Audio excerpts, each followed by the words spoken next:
being able to record. What we're talking about today is if I take lots of different samples. Remember how we each had those piles of Starburst and each of our samples looked a little bit different from each other? Is everybody with me? And when we did that, what were some things we noticed? For starters, our samples were all crazy, right? Yeah? As we increase the sample size, our data started to get more less varied. Had less variability. Okay. The variability decreased, but you said a phrase that I want to make sure that we kind of think this through a little bit more, okay? In particular, our data became less varied, okay? Any individual pile did not get any less or more varied, okay? It was the percent of all the different possible piles that got less spread out, okay? So I want you guys to envision all the different piles of 15, right? Each of those piles still had variability. It had pinks and oranges and reds and yellows, right? But what happened is the percent of pink from each sample is what decreased in variability, shrunk down, okay? And so it's not our data that gets less varied. It's this what we call the sampling distribution, when I take multiple samples, okay?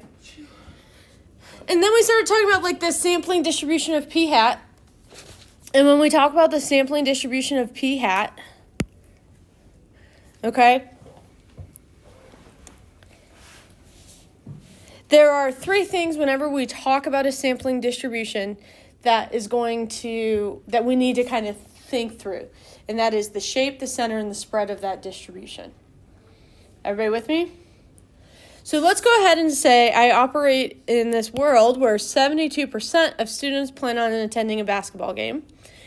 And I ask a sample of size 8 if they are going. Everybody good? All right. And that 72%, is that describing all students or just my sample? All. Okay. Do we know what percent of the sample say they're going to the game? Nah. So let's start thinking through. So that 72%, that would be a P, because it's describing a population. Whereas for p hat, okay, p hat might be, say, 6 out of 8. That could be a percentage of that sample. Everybody okay?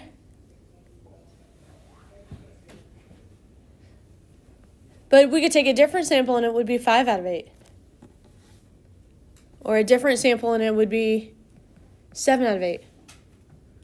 And so, depending on which sample I take, I could get all these different values for p hat. Okay? All right. Now, of all of those possible p hats, they are going to be normal if my sample size times p and my sample size times 1 minus p are both greater than or equal to 10. Other one. Be careful, it's kind of red. Good.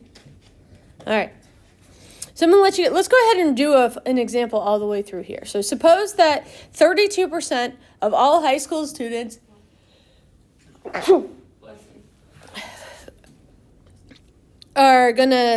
will finish a bachelor's degree within 5 years of high school graduation. Okay? We're going to take a sample of 100 new high school graduates. Everybody good? So, what is the proportion of our population? That's my sample size. So we're going to describe that with an N. Okay? 32. 0.32.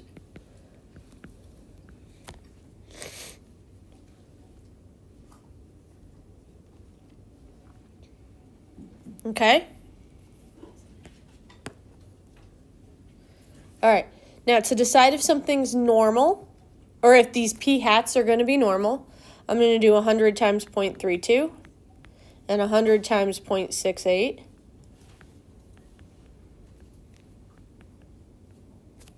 And what do we want for those two values? Them to be greater than or equal to 10. Are they greater than or equal to 10? Yeah. Yeah. So we can say that the p hats are approximately normal.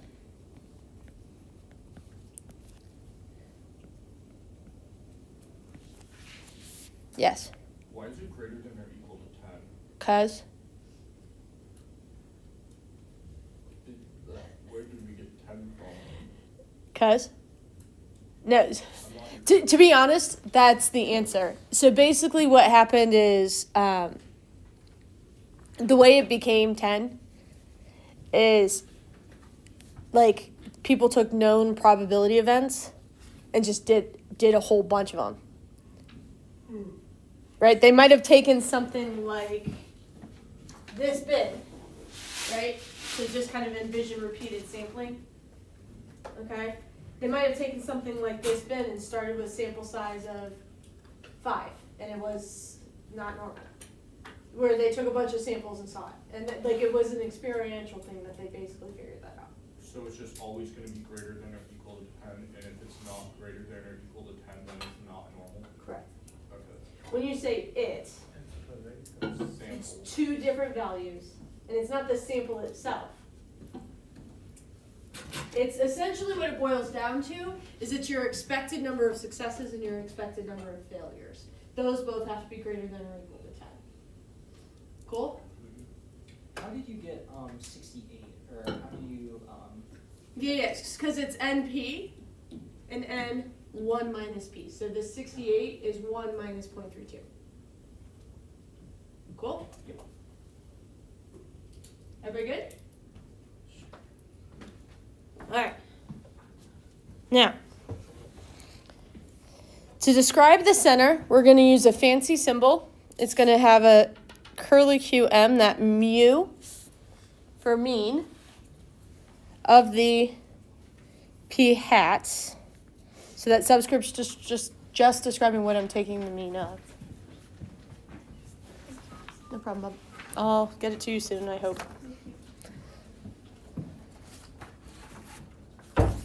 Everybody good? And what is the mean of all of those p hats? So let's think this through real quick. We just said they'd be normal.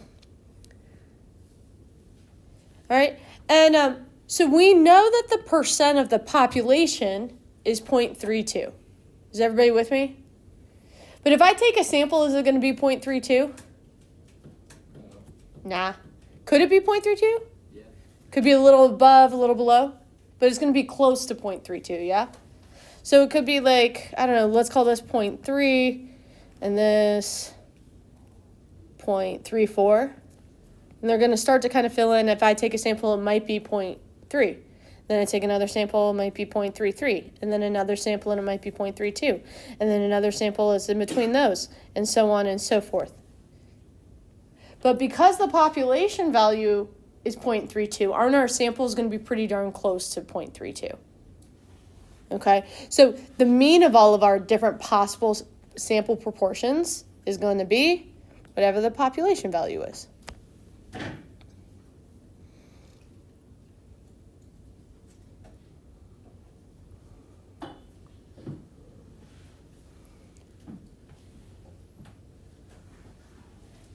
All right, and then the standard deviation of the p hats has this fancy formula. We talked about it last week. It is equivalent to the square root of what was p? 0.32. 1 minus p is going to be the 0.68 all over my sample size, which is going to be 100. So that's just the formula that we'll always follow. It feels complicated now. You'll get so used to using it, you shouldn't stress about it. Yeah. So the standard deviation, the p hat, they were just like sitting over there, like Is there like a sign connecting them, or like What do you mean? it's just like standard deviation p hat just kind of like thrown over there? So the standard deviation is it. The whole answer is a standard deviation. The subscript's just describing a standard deviation of what? What distribution is that the standard deviation of? And the answer is all the different p hats. Okay. Hey guys, will you throw this in your calculator real quick? Help me out with what it is.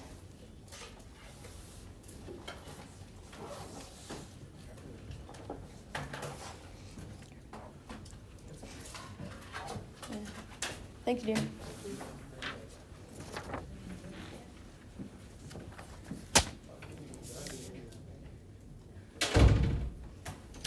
We don't have a Lincoln calculator over here.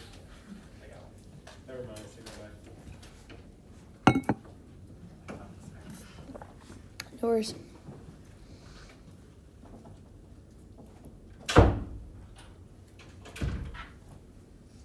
What are we getting? Yep. That's good.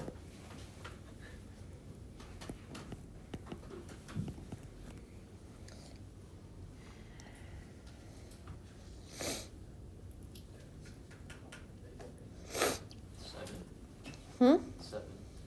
I would round to 4.7.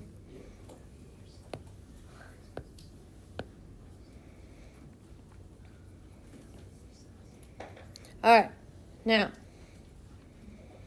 so let's go ahead and say we take a sample, right? And we say, what is the probability that of that sample of 100, 40% earned a bachelor's degree within 5 years? Okay, so what we just described was the distribution of what should happen. 0.32. The mean was 0.32. The standard deviation is 0.047. Okay, and that's just describing what should happen if p is actually 0.32. But then we went and took a sample. I'm going to take that sample, and I got 40% of my sample. Is it possible to get a sample with 40%? Yeah. Sure. Is it probable? You know how I like to answer that question? I like to find the probability. So here's the 0.40. And what's the probability that we could get that or more?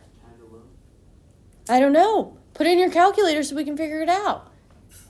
This, by the way, is a normal CDF question. What is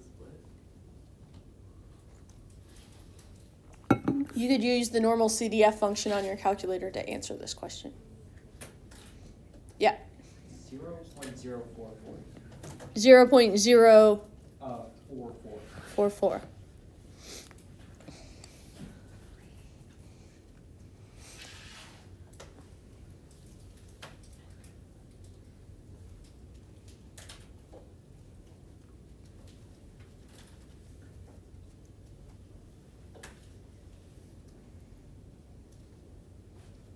What is the little U? Mean.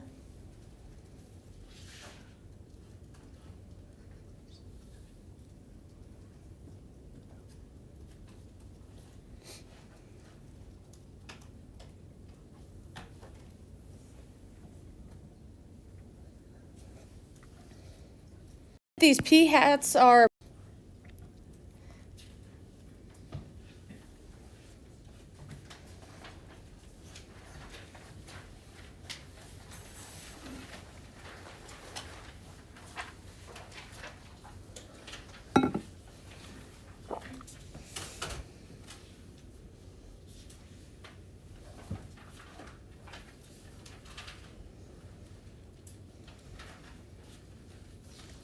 we'll ignore this for now.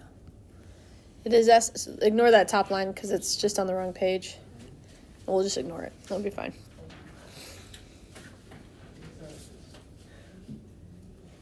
I don't know. What's wrong? My watch keeps trying to connect to the phone. And I don't know why.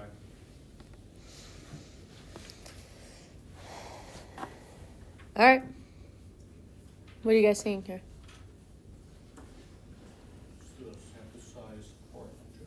N equals 400. P equals 0.58. And just for kicks, let's go ahead and do 1 minus P. So if P is equal to 0.58, what is 1 minus P going to equal? 0.42.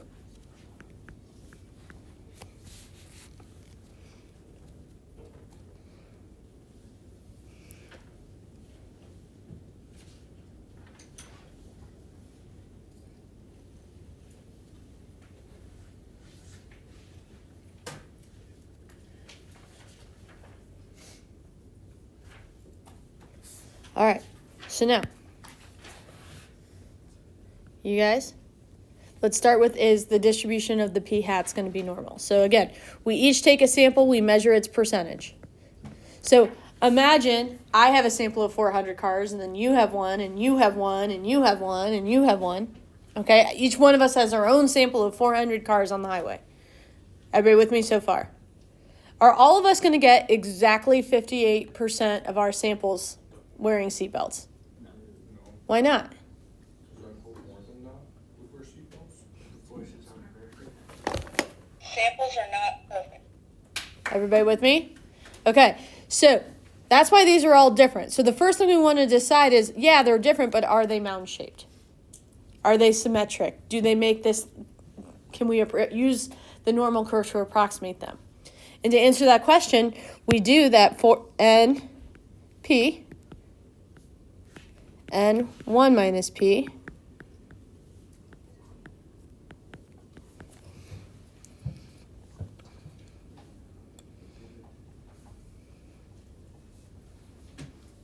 I think it's 232. Yeah. Should make this one 168.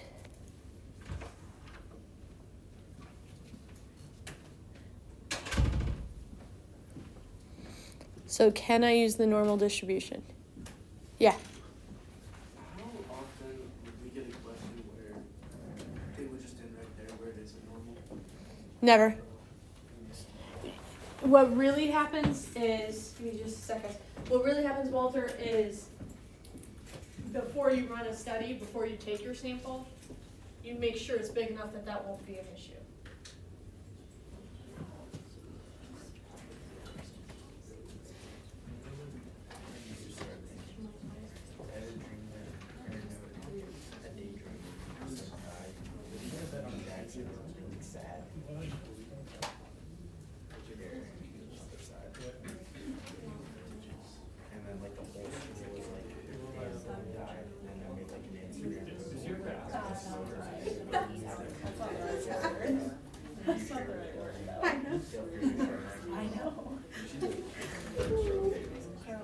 And I was like, kind of getting like upset Oh, No, I didn't.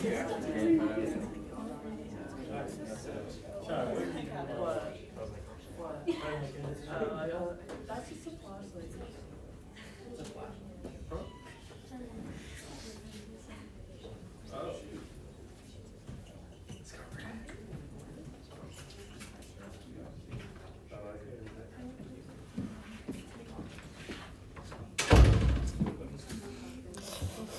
Okay, y'all. Walter, did I answer your question? Okay. All right. Hey, you guys, now that we know approximately normal, what do you think the center of them is going to be? 0.58. 0.58. It's going to match the population value. Sweet.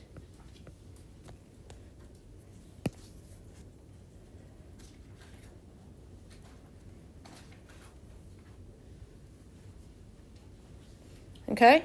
And the standard deviation of those p hats will be? 2.025. I'd like to see the work. And I'm definitely going to write it down for it because not everybody might jump to that already. But I would trust you on your arithmetic that works out to be 0.025.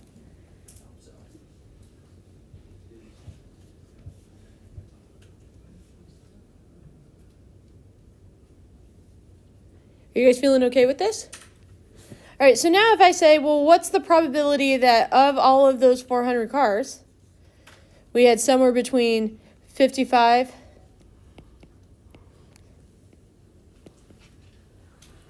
and 60%?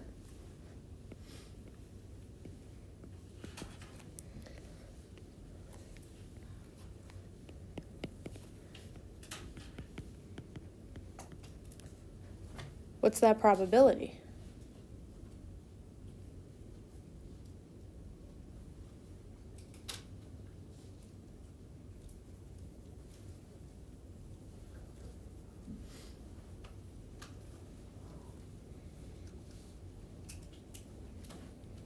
Do we use an involuntary norm for this one? Nope. Your lower boundary would be 0.55, your upper boundary would be 0.6. What are we getting?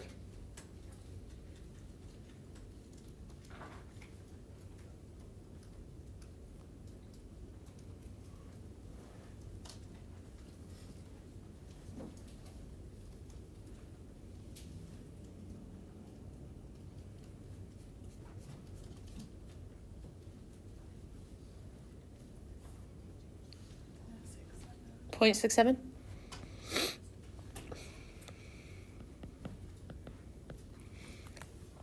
So where do you get these numbers for like the, 58% of people wear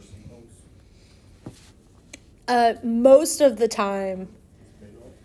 It's not, no, usually what I do is I find a credible-ish website that reports a percentage and then I use it. I feel like more than 58% of people wear seatbelts. I feel that in Ohio it is more than 58% because Ohio has a seatbelt law. Not all countries, not all states have seatbelt laws. Where are we getting these samples from is the question. That is a question, yeah. From a population in which 58% of people wear seatbelts. I feel like fatalities and car crashes are high there. Probably, yes. Yeah. I'm putting it in, I'm getting .016. I could have. What did we get? No, that 67% looks about right. Did you use, Mia, for the standard deviation, did you use 0.25 or 0.025? I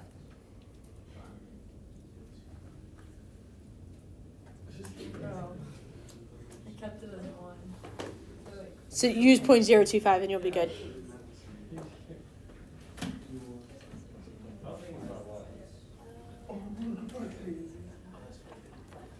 Is everybody okay? It's all good.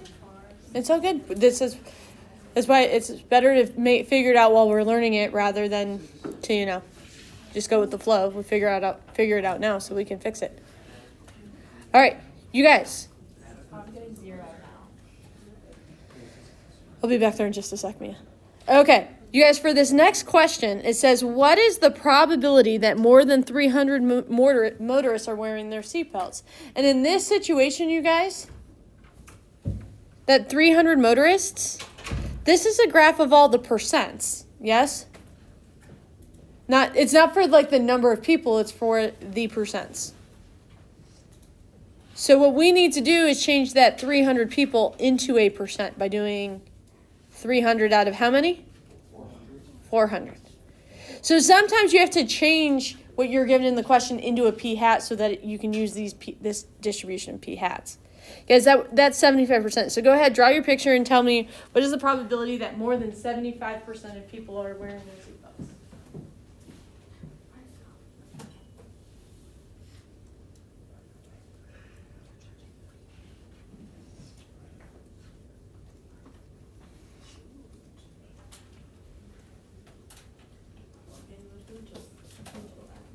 And then you cleared it so you can see what you put in. Yeah, My sure. guess is what happened is somehow you hit times first or something, and it was something written, a number written in the front of it and multiplied it, is my guess. Okay.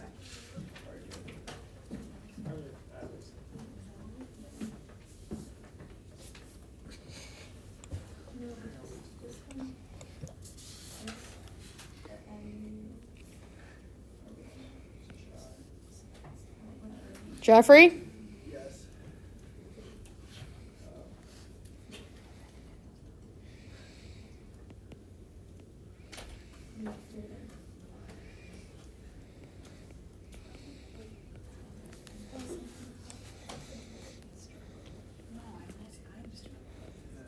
All right. Can I guess what you guys got as that probability? I guess you can. 0? Or pretty darn close to 0? I got 0.6. I think I did it wrong.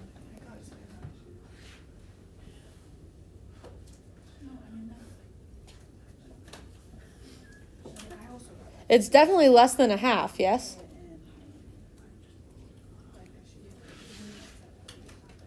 When we look at our picture? Do you go to the inverted norm? No. Where do you go for this one? Normal CDF. Because inverse norm is what we use when we have the area, but we don't know the boundaries. We don't have the area here. We have the lower boundary is 0.75. Our upper boundary is going to be a gajillion. Wait, our upper boundary is going to be a high one? A really high number, yes. Because it's describing the right tail of what you're shading. So then would 0.75 be the lower one? Uh-huh. And you should get pretty darn close to 0. If not exactly, it might even tell you 0. I got 5.26. No, you didn't. You got 5.26 E something. Yes. An E to the negative a gajillion. You said you got 5.26? 5.2615205 e to the negative 12. Okay. So what that means is 5.26 times 10 to the negative 12, which means Very small number. move that decimal point over 12 places, which is point.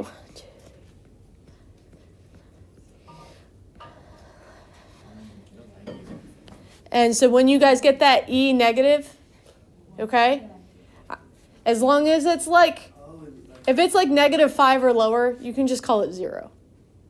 Okay? If it's negative 4, just move the decimal point over that many spaces. But you guys get what I'm saying? That's not actually 5, it's 0. And it's a probability. So that's the other piece is, guys, this normal CDF, it's giving you the answer to a probability question.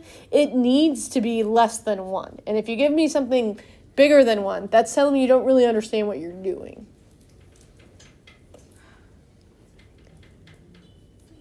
Let's look at, oh boy. Which proportions will give the middle 95% of the samples where the motorists were wearing seatbelts? So, middle 95%. We'd still draw it with 0.58 with a standard deviation of 0.025. And now what we're going to have is that the middle section is 0.95.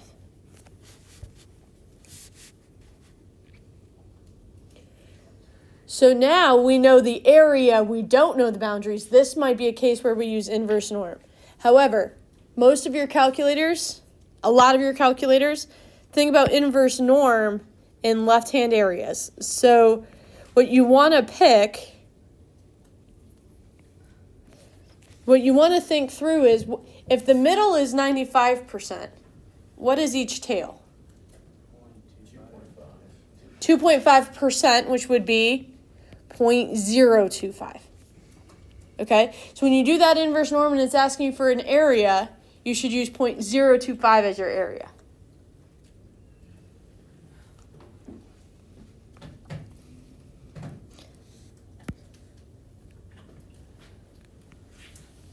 And what number do we get when we do that? 0.53.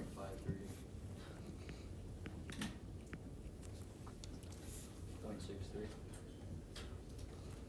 And if we go to do this other one, okay, those of you that have one of those calculators that you can't just hit the word center here, which is a lot of you, what area is to the left of that value?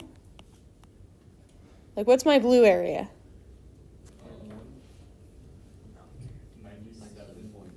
0.975. You would do the inverse norm of 0.975 to get the other side.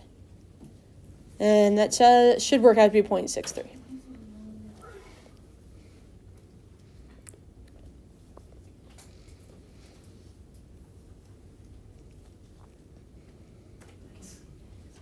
Go to the bathroom. Didn't you go to the bathroom right at the beginning of the school? Or didn't I see you going to the bathroom right before class started? No, I was just taking some classic, like, loops around